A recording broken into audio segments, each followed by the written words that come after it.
நன்றி தெரிவிக்கிறேன் என்று திருச்சிக்கு சென்று விட்டு அங்கே ஒரு நன்றியை மட்டும் சொல்லிட்டு வந்திருந்தா பிரச்சனை கிடையாது. ஒரு 4-5 அரசு நலத்திட்டங்களை சொல்லிட்டு வந்திருந்தாலும் பிரச்சனை கிடையாது.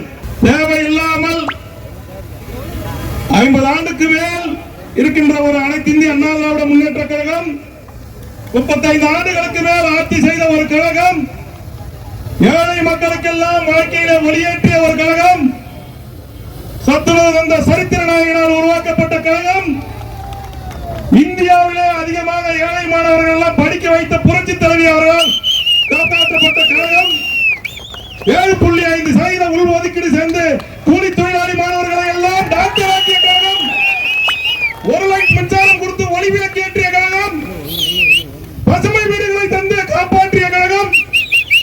அப்படிப்பட்ட அனைத்து இந்திய அண்ணா திராவிட முன்னேற்ற கழகத்தை போய் நேற்று வந்த சின்ன பையன் பேச தெரியல, தீர்ந்து போன கட்சி என்றான்.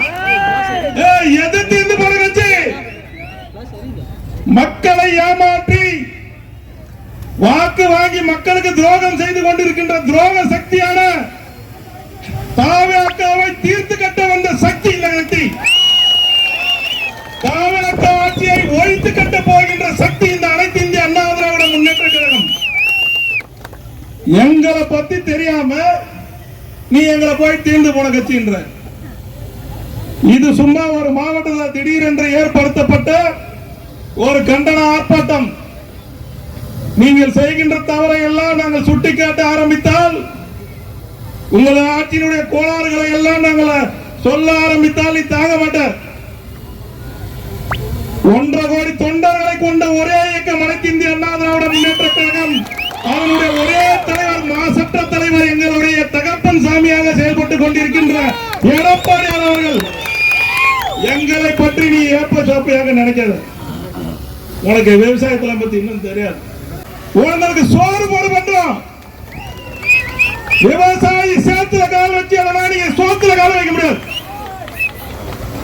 விவசாயி அப்படியே நாங்க விவசாயத்தை விடாம செய்யறோம். எங்களுக்கு நஷ்டம். இதெல்லாம் தெரிஞ்சதாலதான், ஒரு விவசாயி என்ற காரணத்தினால்தான் எங்க ஐயா எடப்பாடியார் ஆட்சியில 2 முறை நாங்க வந்து விவசாய கடன் தள்ளுபடி பண்ணோம். 2021 ஒரு தாடி தள்ளுபடி பண்ணோம், 2016 ஒரு தாடி தள்ளுபடி பண்ணோம். விவசாயிகளுக்காக கடன் முழுவதையும் நாங்க தள்ளுபடி பண்ணோம். நீ மாவட்ட செயலாளர் இல்ல, யாரு? திருவாளர் சண்முகம். நீ பொதுக்குழு கூட்டு கூட்ட முடியல கூட செயற்குழு கூட்டு. நீ யாரா சொல்றது கூட்டத்துக்கு? எங்க பொதுக்குழு செயற்குழு கூட்டத்துக்கு நீ யாரு சொல்றதுக்கு? அது நாங்க சொல்லணும். நீ கூட்டினாலும் நீ மாவட்ட செயலாளர் நீ வர முடியாது. நீ அங்க வந்து என்ன பண்ண போற?